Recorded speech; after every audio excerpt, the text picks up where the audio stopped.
In the 450 division, finishing in third, riding for Monster Energy Kawasaki, Eli Tomac.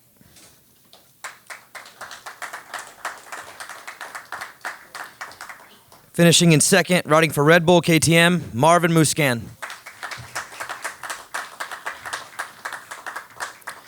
And your winner, riding for Red Bull KTM, Cooper Webb.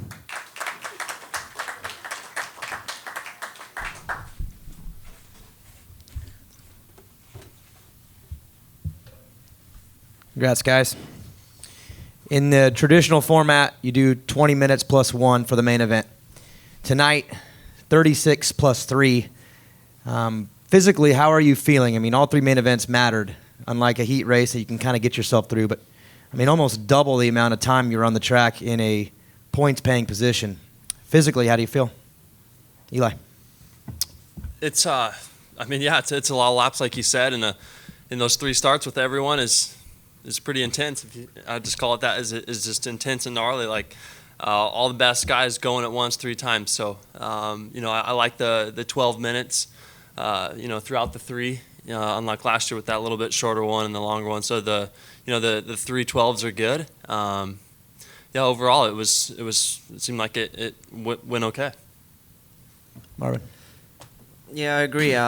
Like you said, Eli said that was last year was the first one was actually it felt definitely quick, kind of like a heat race. So you definitely needed a really good start. So this year, I think it's better to go 3 times the 12 minutes. It's a lot of riding for sure.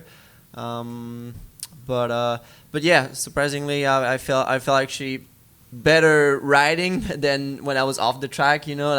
To get warmed again and then back at it every time. I felt a little bit, starting to get tired. But as soon as I was out there and going, I was fine. So it's a good format. I mean, it's intense. I had great starts. Obviously, I can't complain, and I had a good day, so I like it. Obviously, and last year was a little bit a different story. It was tough here at Anaheim too. Obviously, when you do good, you always like it. But yeah, it was overall a good day. Good. Yeah, for me, I loved it. No, I think it was a much better than last year, having the consistency of the 12-minute plus 1 each time. And I think that's long enough where fitness does come into play a little bit. If you do get a bad start, you can make something out of it.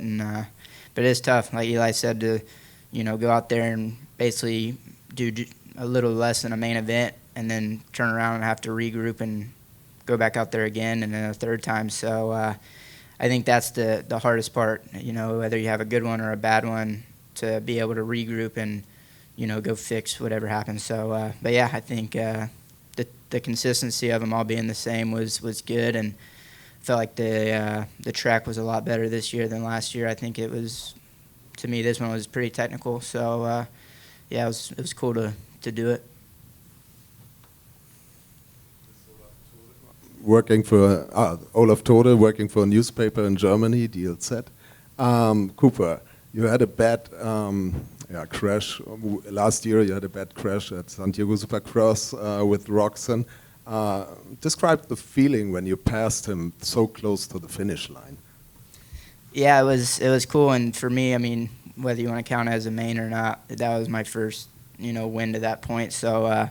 To be behind him the whole race and be able to pass him on the last lap was cool, especially, unfortunately what happened with us last year and stuff. So, yeah, it was cool to battle with him and, be able to shake hands after and move on from everything. Yeah, Cooper, just talk about the feelings here of you've got a 450 win. You got that first race over Roxon, but now you have an overall. And is it even sweeter because the first 2 years you probably expected to maybe have a win already, but it didn't come together. So does it make it feel even better because you faced some adversity and overcame it? Yeah, for sure. I mean, and even last weekend I was straight up 10th. So, I mean, to bounce back from that, I was pretty stoked with myself. I mean, obviously, if you had told me I would have won tonight, I probably wouldn't have, believed you. But, yeah, after that first one, just kind of being up there, remembering what it's like, and I put in a really good off season, and like you said, for me, it's a big change this year, and these guys gave me an opportunity, and I still believe that I'm capable of being up here. So it's cool to have that hard work pay off and see it happen sooner than not. So yeah, so I'm stoked, and still I don't think it hit me quite yet, but it's definitely cool to have an up and down last 2 years and come back and be up here battling with all the guys. Chris Cooksey, Vital MX. So Cooper, I've seen memes already all over. At the end of that first main, coming across the finish, you pointed backward. What's the significance of that? For me, I was stoked. It was just a thumbs up. For us to San Diego last year was bad for both of us, especially obviously him. So for us to battle and it be my first win and it come the last lap with 2 turns to go I was just stoked, so yeah, I think that was it. Steve Giverson with Vital MX. For all three of you guys, I think momentum has kind of shifted. Can you talk about the season and how tonight kind of plays into it for you?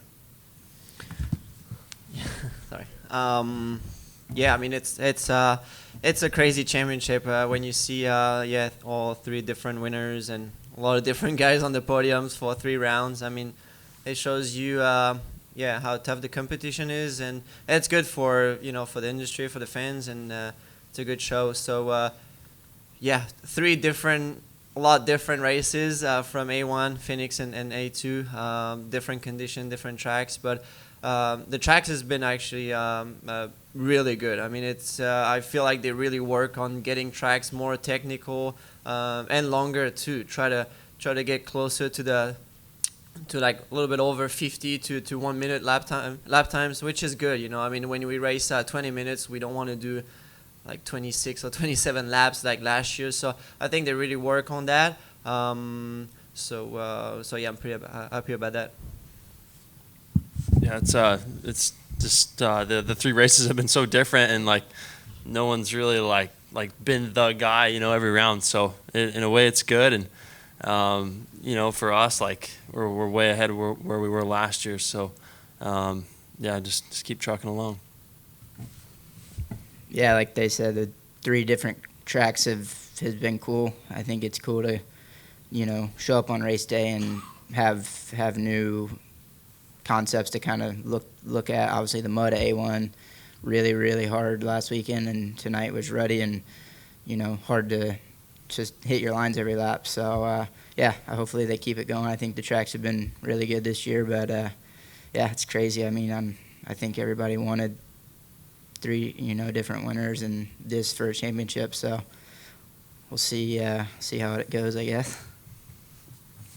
Cooper, your starts were obviously on point, and you used the inside every time in the first turn. Was that a strategy you had worked out, or just a position you happened to be in because it worked perfectly every time? Yeah, I'd watched the 250 guys and kind of worked out for a few of those guys, so that was more of my game plan. But we've worked a lot on starts this year, so that's been nice. And to be up, top 2 or 3 every main event obviously helps and makes your life a lot easier. That's for sure. Cooper, did you feel pressure going into that third one because your first main event win is essentially hanging in the balance, but you have to deliver one more start, one more chaotic race? So did that get to you a little bit? Oh, for sure. I mean, especially after the first 2, the demons want to creep in, but I felt like I did pretty good at keeping my composure, and Eli got out front and was really hauling butt. So I kind of knew where I was at, and then Marv got around me, and I just tried to latch onto him and treat it like a practice day. So I was happy, to be able to still be consistent all night, and to get 2 was amazing, but to be able to finish it out strong was special, and it's pretty cool. This is for Eli. After 3 races, this is one of the better situations you've been in, championship standing wise. Is this an active strategy to just take what finishes come, even if it's not a win that night, just consistency, or is it just coincidental on how things have played out? It's kind of a mix. I mean, like if I back up to last year, it was like everything was all good and I just fall over and smash my shoulder. So, I mean, as you've seen, the past champs have been just, have been Mr. Consistent like throughout the season. So, you gotta just kind of get through these rounds and really set the tone. That's what the past champs have done. So, Yeah, I mean, we gained points tonight on the championship, so we're in a good spot, just doing our thing. Steve Mathis, main event moto. Question for all three of you guys. Triple Crown format again tonight. How was the track? How did it hold up? They looked like they were doing some work on it, but for this kind of format, it also looked like it got ruddy and a little bit sketchy at times. How did the track hold up compared to a normal race? All three of you guys. I'd say it was kind of split. It was after the finish line and like the first half, it was kind of had a base, and there was kind of just smaller ruts. But then the two rhythm lanes in the last half, they were like, it felt like an East Coast race where there's big ruts, and it was jumping onto the triples was pretty gnarly. Like you had to really get in line, and it was a bummer to see Justin go down there. Like they were gnarly. Like if you were in the wrong rut, yeah, you would go over the bars or case something. So it was a mix. Well, yeah, I was kind of surprised they didn't work on those two rhythm sections before the finish. There was already like big rhythm section, and to be able to go through them every single lap was tough. And yeah, I was trying my best to be really smooth and clean, and you could lose time or make up times. But yeah, obviously, yeah, Justin went down. It was a tough section. Yeah, usually they kind of work on sections like that when they're a little sketchy before the main, and yeah, they were working on different spots. Obviously, they don't have much time, but anyway, they did a great job, like I said, on the podium, building the track super early before the rain. So it was already a lot of work and a good job from those guys. But yeah, obviously a lot of racing too tonight. A lot of laps, a lot of motos. So, but at the end, it makes it technical. I really enjoyed the track. It had some cool sections and split lanes and stuff, and that's what we need if we want to see more battles and more creative stuff on the track. That's what we need. Yeah, same as those guys. They seem to fix the same sections over and over, which was nice. But I think tonight it was just a little. Those jumps that we were doing, the quads are already, like Marv's saying, pretty big. And some of the lines you could tell just from the rain almost had soft spots, and you'd hit the same rut, and then the next lap it almost cave in or something. So like they said, it was more East Coast style for sure, so you had to be on it. But it was, just doing them every lap was hard at the end, especially that last main event. And, but I think for as many laps and with the weather and all that, obviously the track held up, and it's good. It gets rough, and but it was definitely a little tricky, those bigger ones at the end. Thanks, guys.